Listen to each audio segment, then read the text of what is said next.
హ్మ్.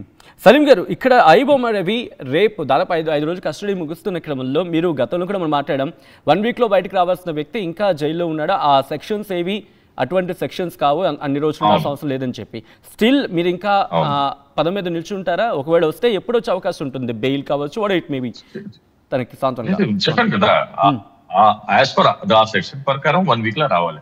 ఓకే, వాళ్ళు ఏదైనా మరి ఆర్డర్ చేసి ఏదైనా సెక్షన్ పెడితే మళ్ళీ దాని మీద ఎక్సెస్ చేయాలి మనం అంతే. ఈ సెక్షన్స్ అయితే బెయిలబుల్ సెక్షన్ ఉన్నాయి అది.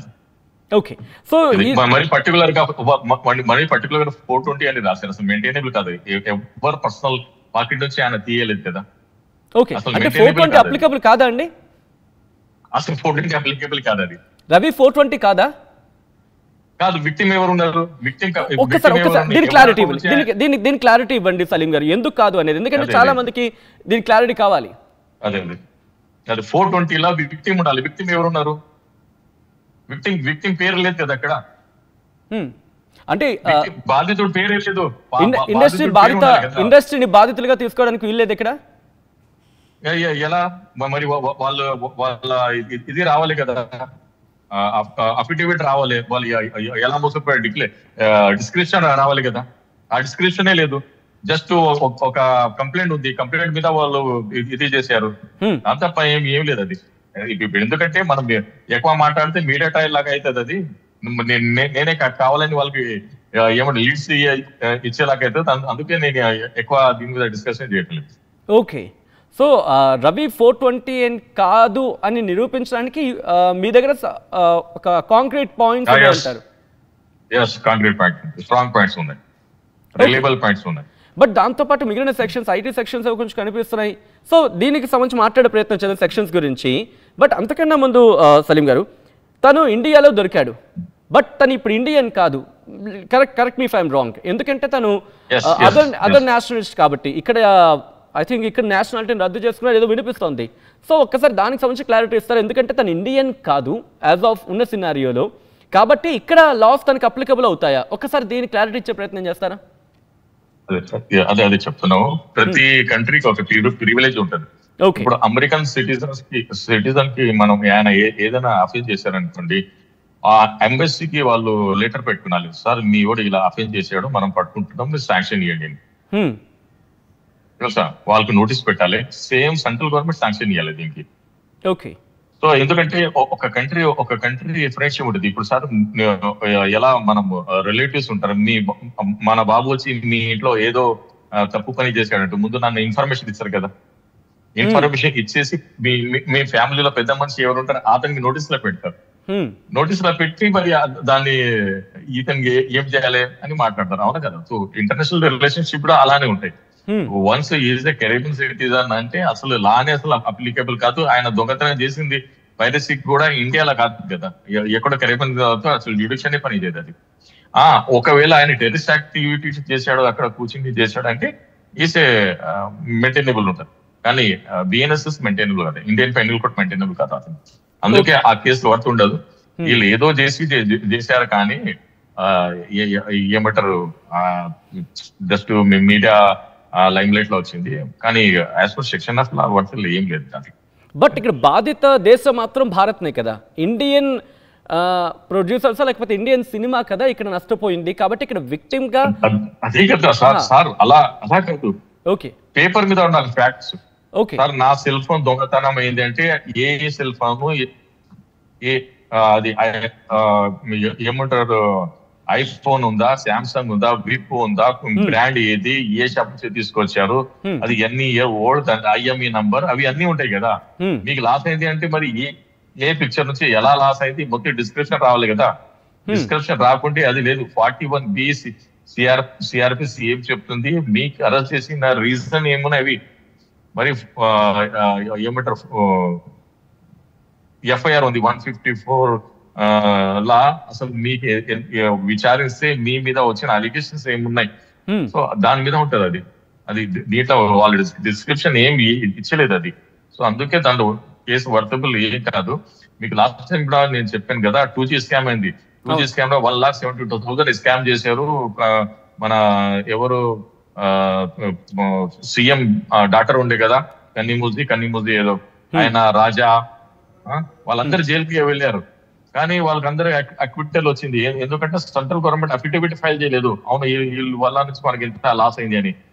టెలికాం డిపార్ట్మెంట్ ఫైల్ చేయలేదు. కానీ ఈ వివరాలకి చార్ట్ సిఏ ఎవరు ఉంటారు, కంట్రోల్ ఆఫ్ ఆడిటర్ జనరల్, ఈ రోజు కూడా సెంట్రల్ గవర్నమెంట్ మనకు ఫండింగ్ ఇస్తుంది 90,000 crores ఎవ్రీ ఇయర్ ఫండింగ్ ఇస్తుంది. ఫండింగ్ కి ఆడిటర్ చేస్తారు వచ్చి, ఎవరు కంట్రోల్ ఆఫ్ ఆడిటర్ జనరల్. ఇప్పుడు మన స్టేట్ లా కూడా స్టేట్ ఆడిటర్ జనరల్ ఉంటారు. సో వాళ్ళు ఫైండ్ అవుట్ చేయాలి ఇక్కడ ఇది అయింది అని, ఫ్రాడ్ అయింది అని. వాళ్ళ control of auditor general 2G scam లో వాళ్ళు అఫిడవిట్ చేయలేదు, మాకు ఏం లాస్ అయ్యలేదని చెప్పలేదు.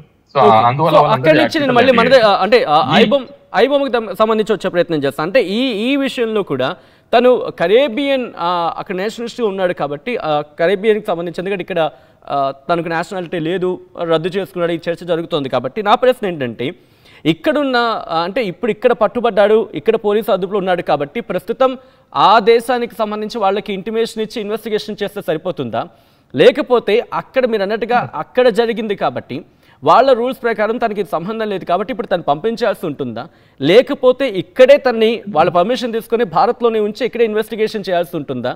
ఇక్కడున్న సాధ్యాసాధ్యాలు ప్రోస్ అండ్ కాన్స్ ఒకసారి వివరిస్తారా? ఇది సైబర్ క్రైమ్, ఇది ఒకటే కేసు కాదు. మొన్న కూడా ఒక కేసు ఉంది సైబర్ క్రైమ్ లో. ఫారెన్ ఉండరు సైబర్ క్రైమ్ చేశారు, సైబర్ క్రైమ్ చేసి అది బెయిల్ ఇచ్చింది. బెయిల్ ఇస్తే అతనికి ఎవరు షూటీలు పెట్టలేదు.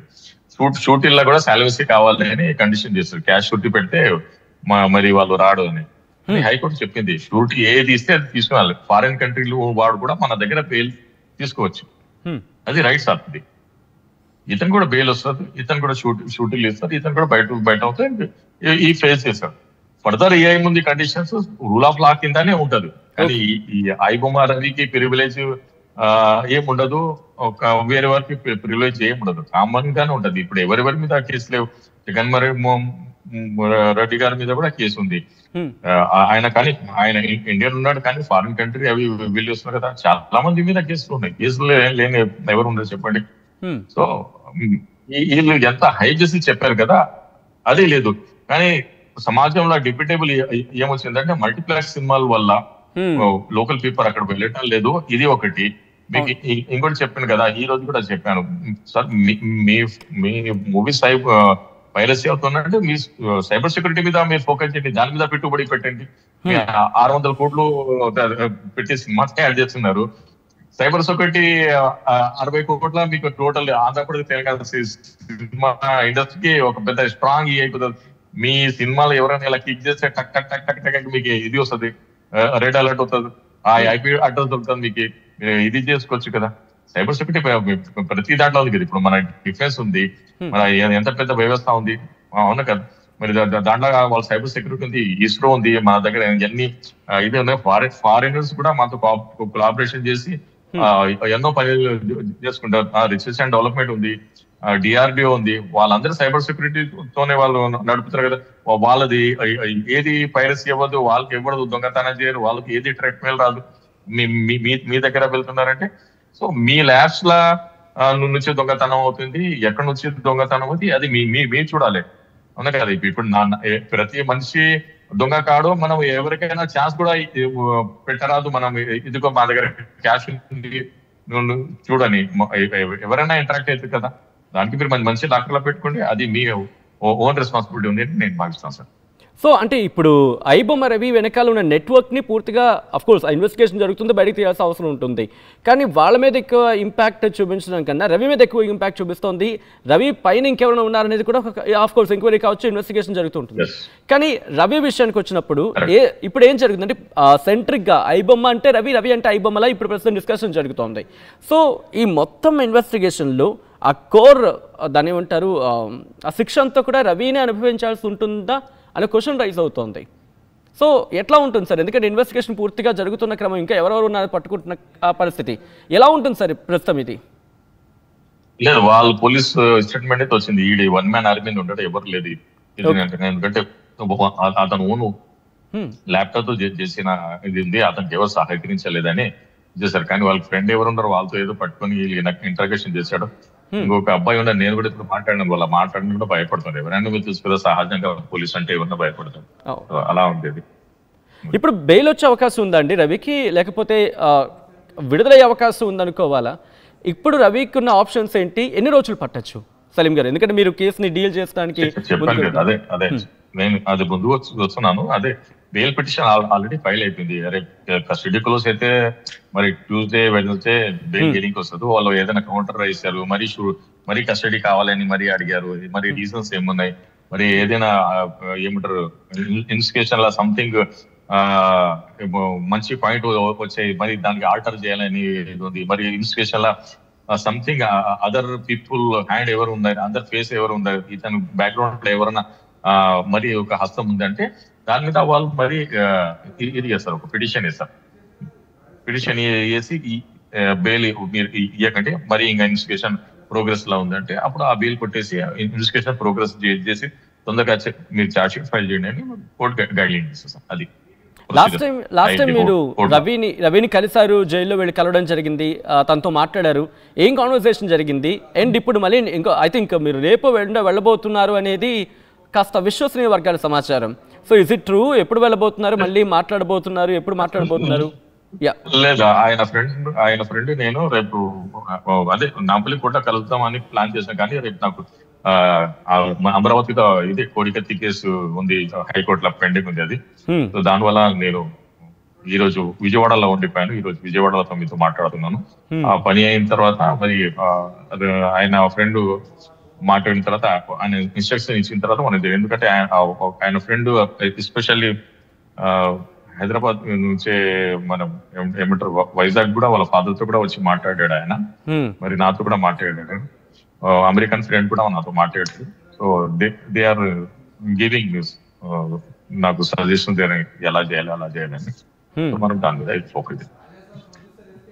రైట్ సలీం గారు, అసలు ఈ నెట్వర్క్ ఎందుకంటే ఇక్కడ రెండు మూడు పేర్లు లేకపోతే వాట్ మీద లూప్ హోల్స్ అనేవి, అంటే ఒక ప్రొడక్ట్ అనేది ఒక పైరసీ అవ్వడానికి మధ్యలో ఎక్కడో లూప్ హోల్స్ ఉండాలి. ఆ లూప్ హోల్స్ మీద ఎటువంటి నియంత్రణ ఉండాల్సిన అవసరం కనిపిస్తోంది. ఎందుకంటే ఐబొమ్మ రవి చేతికి వెళ్ళడానికి నేరుగా మధ్యలో ఎక్కడో చోట ఏవో లోపాలు ఉండాలి. సో ఆ లోపాల విషయంలో మీ అభిప్రాయం ఏంటి? సచిన్ గారు, లోపల్స్ ఉన్నాయనే కదా ఆయన చేశారు. మీకు ఇంకో రియల్ ఫ్యాక్ట్ చెప్తాను నేను. ఇప్పుడు మనమైతే సౌత్ ఇండియాలో ఉన్నా, మనం తెలుగులో మాట్లాడుతాం చేస్తున్నాం, కానీ హిందీ సినిమాలు ఉన్నాయి కదా, ఆ హిందీ సినిమాలు మొత్తం పాకిస్తాన్ వాళ్ళు పైరసీ చేసి యూట్యూబ్ లో పెట్టారు. ఎందుకంటే ఇక్కడ మన ఇండియా పాకిస్తానీ పైరసీ మీద ఏం చేయలేము, ఎందుకంటే వాళ్ళకి మనకి టెరిటరీ లేదు ఇటువంటి వాళ్ళకి కంట్రోల్ చేసి. సో సార్ మనం యూట్యూబ్ లో మాక్సిమం హిందీ సినిమాలు, హిందీ పాటలు అవి ఉన్నాయి కదా, వాళ్ళు మనకంటే ఎక్కువ వాళ్ళు మన హిందీ సినిమా లవర్స్ వాళ్ళే అప్లోడ్ చేసి వాళ్ళే ఇది చేస్తారు. సో దాని మీద కూడా ఒకసారి మీలాగానే ఎన్డీటీవీలో డిస్కషన్ ఇది సార్. సో ఎందుకంటే మన యాక్సెస్ లేదు, కానీ అదే నేను ఉన్నాను, నేను యూట్యూబ్ ఛానల్ ఇండియన్ సినిమాలు అప్లోడ్ చేసి పెట్టాను అనుకోండి, నా మీద పైరసీ చేస్తాను. అది ఈ రోజు నేను మీరు మాట్లాడుతున్నాం, ఇప్పుడు నా ఉన్న ఫోటో వాళ్ళు ఎవరైనా అప్లోడ్ చేసి పేపర్లో వేసారు అనుకోండి, మీరు నా ఫోటో అదే మా కన్వర్షన్ ని మీరు పైరసీ చేసామని మీరు కేసు పెట్టే మీకు రైట్ ఉంది, ఎందుకంటే ఇది మీ ప్రాపర్టీ. సో అలా సో అది అదే చెప్తాను కదా, మన ఈ maximum Indian cinema research Hindi cinema Pakistan వాళ్ళు పైరసీ చేసి అప్లోడ్ చేసి యూట్యూబ్ లా వస్తాయి. అసలైన తొలి వెలుగు. ఫాలో వాట్సాప్ @తొలి వెలుగు official.